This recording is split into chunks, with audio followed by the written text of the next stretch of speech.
The following may contain language that is not suitable for all audiences.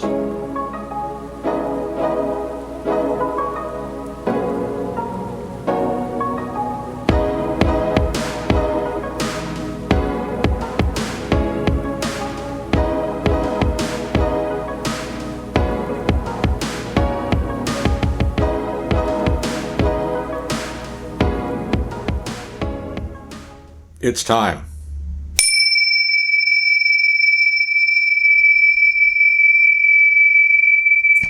For the podcast of Low Facts. Anyway, before we get started, we've reached our first milestone. We've reached a milestone. We've had our first troll. Woohoo! I feel good. All right, so straight on to it. Bit of Def Leppard going by. I don't know if you guys could hear that or not, but Can anybody? Do you think that was Pour Some Sugar on Me. Anyway? So what we're gonna? I don't really have a topic for today. I don't either. I mean, there's been this week's gone by really slow for me. I can tell you that. It just seems like this whole week has been super long. I wonder why. Well, there's been some personal stuff that I won't share, but it has been super long. It's like been 1 week, right? Yeah, and also the week's been kind of weird too, right? With the stuff going on in the news, and all it makes me think about is, why does everyone want me to pay attention to this stuff? Because you have to. Well, no. I mean, We're kind of told that that's what we have to do. You know, you got to engage. You got to take a position, right? well, you have to play, apparently, is what they're saying. Yeah. But I, as someone who is pretty much encouraged not to play, and what I mean by that is, well, I'll just talk in like analogies then, like that one Deep Space Nine, not Deep Space Nine, and no, not what was the other one? Voyager. Remember that show? Yeah, I never really watched it. What are you talking about? We went through and watched the entire series. Oh. Well, which one am I thinking of then? Enterprise. What's the one with the guy off... Quantum Leap. Enterprise. Mm. It was also the shortest one. Oh, okay. I think I'm thinking of Enterprise. I like that show a lot. Voyager is the one with the female, right? Well, it's the one with Captain Janeway and the ship that looks like a spoon or a sperm, whichever way you want to think about it. She's awesome. But there was that group of that planet where people always talked in analogies almost. I don't remember this episode. It was like it was these two planets that were at war, and this one planetoid or planet was used as a recruiting planet. Okay. So basically, people would come to the planet and they'd just get brainwashed and indoctrinated. Right. To fight for their side. Okay. But the way they communicated, they didn't say, stay down. They'd be like, keep your glimpse low. And, stuff like, it's good to see you. They'd be like, you've been brightly greeted and stuff like that. Because it was the planet of propaganda. I don't know what it was. Well, anyway, but enough of the Star Trek recap. But the reason why I keep on thinking that the society doesn't really want me is because all I ever wanted is to like walk down the streets and have people say, "There goes Roy Hobbs, the best that there ever was to play the game," and then no one's gonna let you play the game. Yeah. I'm just walking down the street and there goes that short fat Asian dude. It's kind of frustrating, isn't it? It is and it isn't. I would find it very frustrating. It hurts my pride a lot. If I were a more religious person, I'd be like, it hurts my sinful pride a lot. It hits me right in the ambition, I'll tell you that. Yeah. But with the whole, with all the stuff that's been going on, when I'm at the gyms, sometimes I watch the monitors. Well, you can't. I mean, it's ubiquitous. The news is everywhere. And, basically it's a choice between sports, CNN, and Fox, which is really weird. My gym has all those just kind of up there. And it just kind of it's kind of funny to see side by side what gets the main coverage. Right. And the same stuff. And as I glimpse this stuff, watch it while I'm trying to work out, I can't help but think, why am I supposed to, why am I supposed to be really pissed off about everything? Mm-hmm. And number two, why do they think this is either important to me or Why do they want me to pay attention to this? I don't know. I don't expect you to know. I mean, I don't know, but I always thought it was just... Are you asking me a rhetorical question again? I guess it's rhetorical. I don't expect an answer, which is what rhetorical means, right? Yeah. Yeah. See, I told myself I wasn't really going to follow it, but it's almost impossible not to see it. It was fucking everywhere. Yeah, and then you just go down and keep watching it and get worked up. Yeah. I do get worked up when I start watching it. I mean, it's horrific. I don't doubt it. But it's funny to catch some stuff, because another thing that also makes me wonder, or gives me pause, or whatever you want to say, is the whole thing about, we all think that we're all right, all correct. Right. Everybody thinks that their personal viewpoint is the correct one. Mm-hmm. That I kind of see as a evolutionary trait, trying to instill some kind of confidence. I mean, you can't really go through life being very unconfident. Is that a word? Yeah. And even if it isn't, this is low facts. I think unconfident is a word. Yeah, we're a couple of fools. You know. So, but the second part of it, which I don't really subscribe to, that's the, why is it so important that I get other people to agree with me? Because then I guess, then you're like, oh, I'm right. You know, I'm in the right. Well, no. Now that I said it out loud, I guess it's for the validation. Because that's really what I want in life, right? I want people to say, "There goes Roy Hobbs, the best that's ever been to play the game." Well, also, isn't seeking validation from other people trying to kind of figure out, making sure that you're part of the majority? I suppose. Right? Because like if you're like, well, I think I've got the majority view here, but let me ask a few people. let me put my opinion out to a few people, right? And kind of like gauge the waters. And then if I put my opinion out to a bunch of people and everyone's like, oh no, then I'm like, oh shit, maybe this isn't the majority view. Well, I already know that I'm not part of the majority. But don't think I ever will be. So are you saying... Yeah. I've kind of lost my train of thought. I hate when that happens. If the difficulty I have is like, where do you go? Right? Like, we're inundated with all this information, and it's like contradictory information. One side's saying this, the other side's saying that, you know, and it's the usual problem, right? Of like, where do you go? Where do you go for the actual fucking story? That presupposes that you want to find the actual story. Maybe we don't, as a default. You mean as human beings? Yeah. Why not? Well, remember how I went through that little... Well, I'm still down the audiobook rabbit hole, but I listened to a book that I'd read a couple of times, The Art of Seduction. And while it does give you clues on how to seduce people, both literally in the sexual way, but also groups in the political way. Mm-hmm. One of the things that I kind of remember about my readings and my last listening is the author saying, you can't seduce somebody that doesn't want to be seduced. Mm.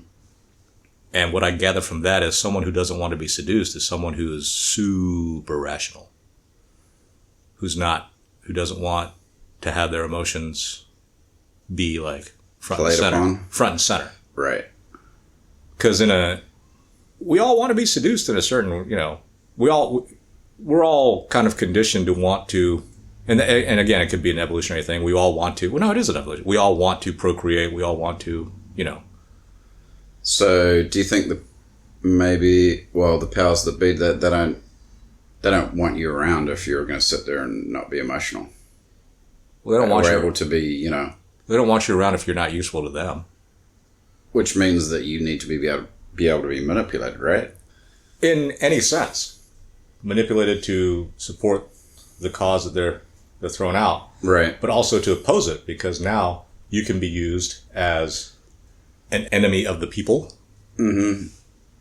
I also think it's kind of funny. But what's the solution, though? Because it's like, what do? You just you have to live in society, right? So it's like, unless you're like... Well, the alternative is pretty bleak. Right. It's the go off get yourself a giant piece of land and just... Or not even that, just go off somewhere by yourself. Yeah. And be uncounted, ignored, foraging for food all day long and probably not succeeding. Yeah.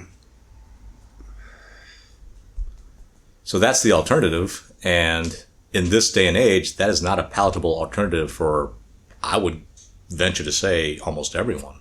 Yeah. I like having shelter and easy access to food and travel and entertainment and clothing and yeah, you know, all the conveniences and niceties. Medical care. Yeah. Right. But there's something very dissatisfying about how everything is now. Yeah. You know? And a lot of people think that's by design, but I don't think... Well, the people that I've talked to that think that's by design think it's a... What's the word? Preternatural? Not supernatural. Although, I guess supernatural could be right too. No? I'm lost. I am too. Well, you know, I haven't talked to that person in a while, so... What is preternatural? I don't know. And we don't have dictionaries, and, you know... not everyone... The people that have talked to us or commented seem to think that we're drug-addled, which is really kind of funny. Considering how allergic you are, yeah. Is it really an allergy? It's a condition. You're super allergic. Well, no. There are people that when you try to smoke or consume pot, by smoking it, you just throw up. And, I would call that allergic reaction to pot. And some people, it can be so bad that you can throw up so much that you die of dehydration. So it's not an allergy? I guess it could be one. I mean... Well, you have a violent reaction. Let's just put it that way. I do. And the dumb part of me decided to try it twice. Just to make sure the first time wasn't a fluke. Well, I have friends that have said that I shouldn't smoke so much on the podcast, smoke so much weed, and I'm like... I hate to break it to your sister, but I'm not smoking weed on the podcast. So how messed up are we that people think that we're on drugs? I don't know, man. Like, I'm just like, that's fucked up. We're high on life. I make that little sense that I just sound like some stoner dude. Yeah. It's kind of messed up, dude. I think it's messed up in the sense that the idea of yourself in your head is not coming out the same, right? Yeah. You know, like the problem I have, I always there's a lot of thoughts that are, when they're in my head, they seem really great. And then I vocalize them or verbalize them. Yeah. And I mean vocalize and verbalize in their absolute technical terms. Just doesn't seem as earth-shattering, those thoughts. That's another thing. I'm always really kind of surprised about how flat stuff falls when someone speaks it. Yeah. I just find myself being getting worked up and angry again.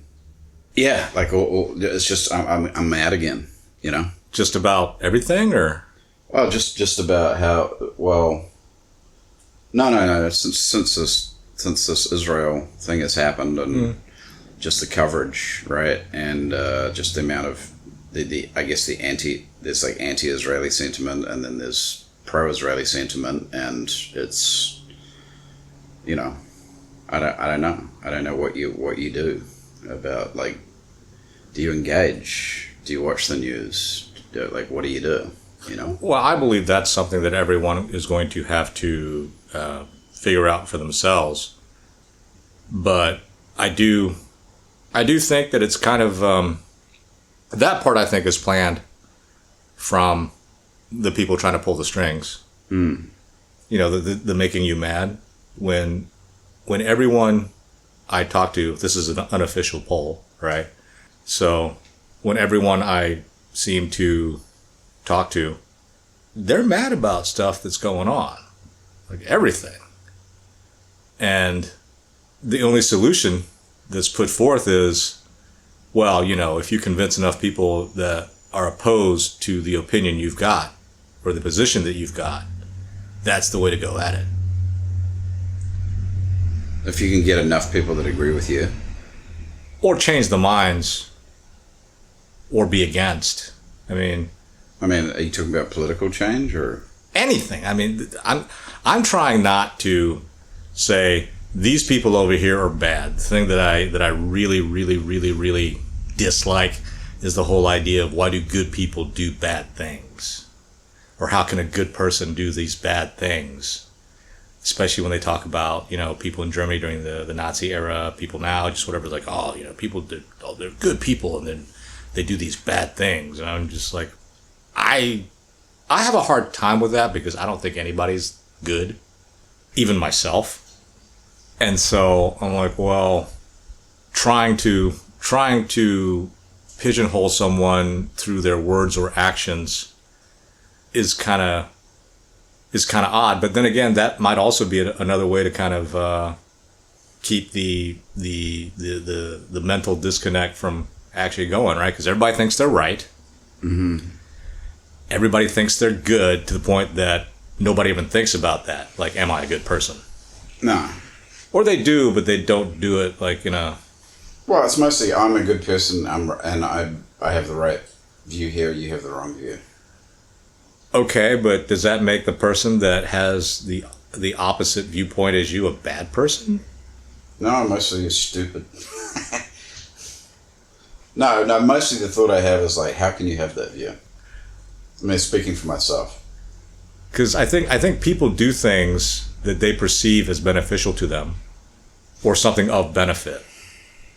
Which is why, you can sit there and say someone who will stand in front of, like, try to protect someone else to, at the peril of their own lives. Mm-hmm. That doesn't seem like something that a rational person would do. Right. But I would think that person does that because they see a benefit of it. They're trying to protect something else, or whatever, right? Someone else. Mm-hmm. So yeah, it's these questions have been floating around forever, and no one seemed to have been able to answer them.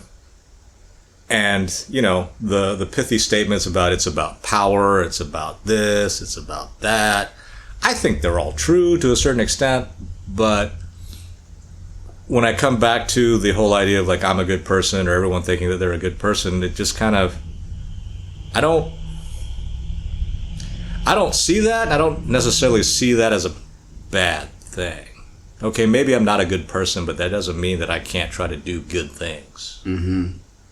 So you don't think people are good? I have a hard time with that. I really do.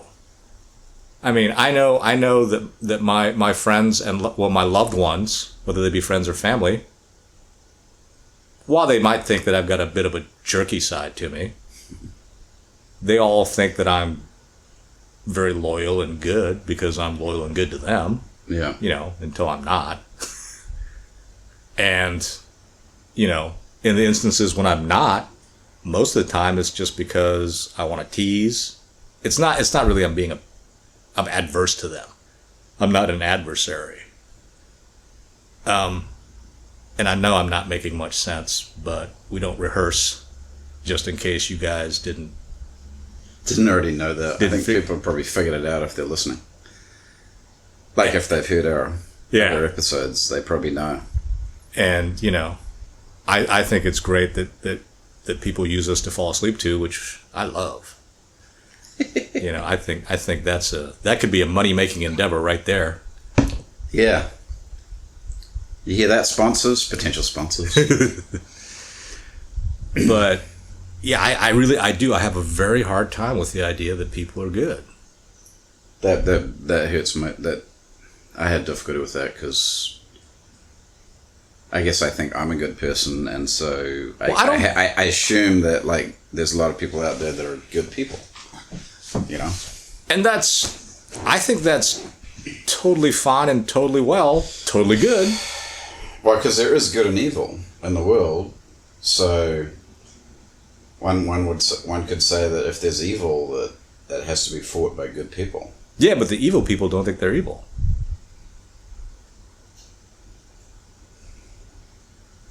That doesn't mean they're not evil, though. That doesn't mean they're not evil just because they think they're not.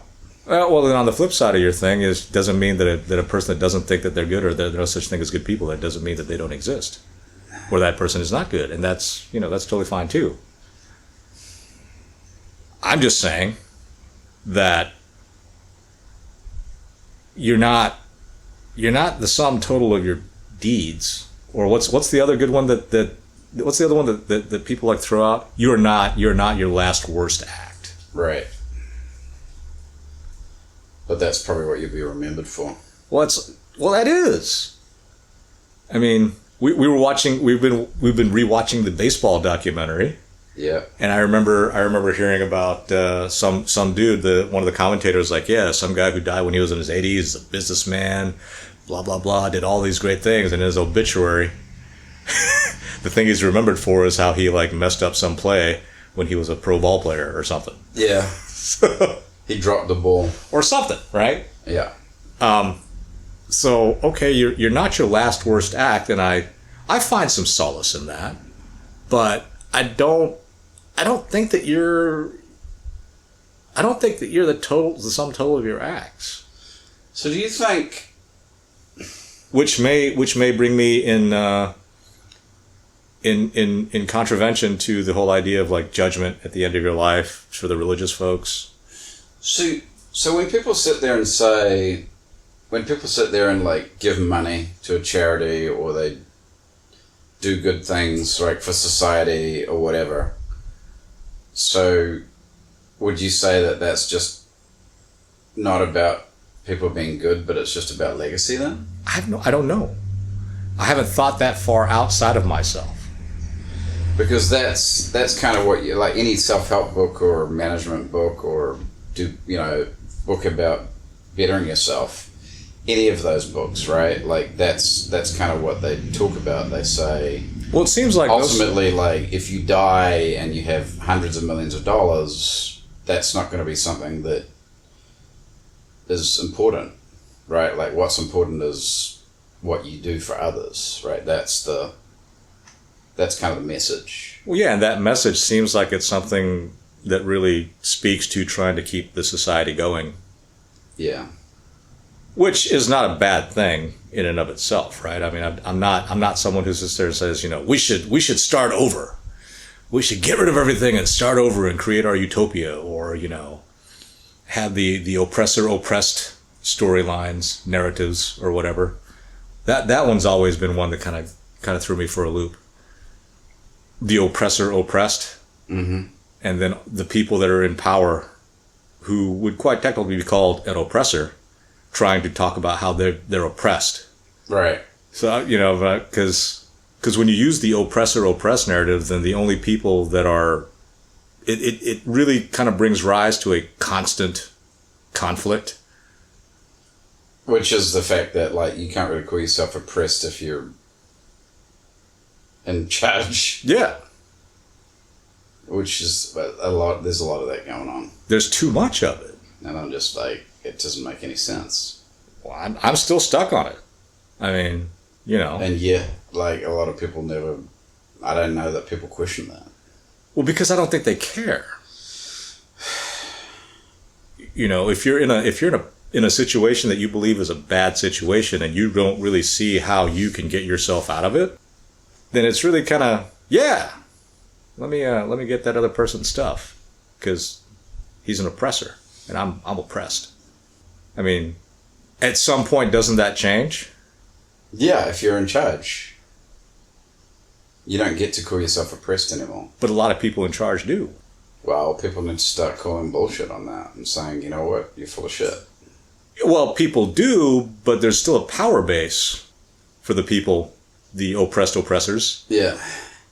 And oppressors. And so I wonder why the people in that power base are sitting there going, but you're not oppressed anymore.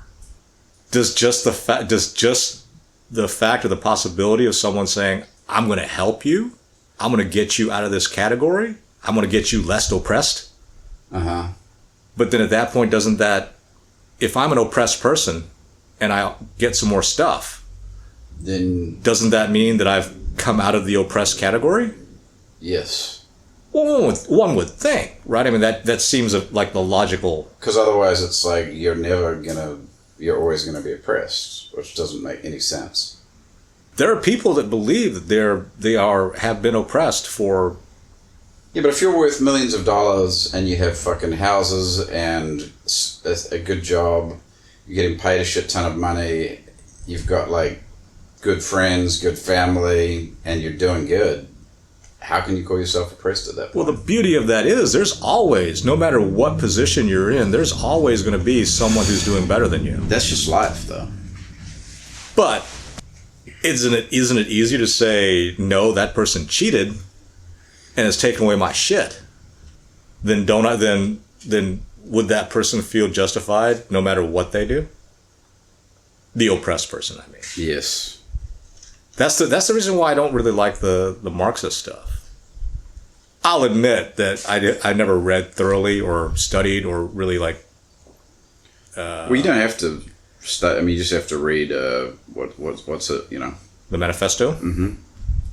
I mean, okay, so... It's all in there. Well, yeah, but I've never really just sat and dwelled on it. I read it and I was like, I don't get it. Well, we're not particularly intelligent, as many people like to point out. Well, yeah, but we never said we were, though. Well, that's the other funny thing about it, right? I mean, I find it maybe we come across as thinking we're really intelligent. Probably. Well, maybe I do. I don't know. Well, I don't know, but that always, I like to use that. There's no better way to put it. It's a put down, calling someone stupid. Mm-hmm. I like to use that a lot because it bugs people. Calling somebody else stupid? Yeah. Yeah. And most of the time, it doesn't really bug me. Sometimes it does. It depends on what mood I'm in because I'm a person. But most of the time, being called stupid doesn't really bug me that much because I don't think about how stupid I am. Which is probably a hallmark of stupidity, right? I don't think you're stupid, though. That's okay. I mean, I don't care if you do or you don't. I mean, it doesn't really matter because you're my bud. Yeah. And you know, so if my bud calls me stupid, I'm like, yeah, whatever. I get upset when other people call me stupid, though. When people that don't know me call me stupid, I'm like, yeah, whatever. That upsets me, too. Oh, well, why? They don't know you. Like, don't you know? Come on. My favorite's always, you don't know me. Walk a mile in my shoes. Oh, that's my favorite. I've had that argument with you before. I know, and it really didn't go well for me. Well, because I started. Because you're laughing at me. Yeah, and it made you feel like, it made you angrier. Come on, man. It made you angry. It wasn't by design. Well, I guess I'm of that philosophy of like you don't get to like judge or unless you've experienced it yourself. Well, we can end on that. The whole judgment thing. That's another thing that throws me for a loop. Judge is now used for negative opinion, right? Right. Don't judge me. Right, but a positive opinion is okay. That's also judgment. Right. Positive judgment is okay. So essentially what you're saying is opinions that you have of me that I agree with, fine. Opinions that you have of me that I disagree with are out of line, out of bounds, hurtful, whatever you want to call it. Shameful. That's kind of insane. I think it's kind of quirky, definitely. That seems like insanity, though, doesn't it? I don't even know what insanity. I don't even know what most of the words that we throw around now even mean. So what are we doing here, Dave? You mean philosophically or existentially? I mean, what are we doing? What are we talking about here today? Yeah. Seems like we're just talking about a whole bunch of BS, waiting for the clock to run out. That's true. Wow. So, okay. I think we've run out of time. Plus, I think the chicken might be burning. We need a bell to save us. Like in boxing. We're out, man. Okay, so like, subscribe, comment. And hopefully next week will be a bit livelier. Yeah, it's been a tough week. And it's hot. Yep. Thanks for listening.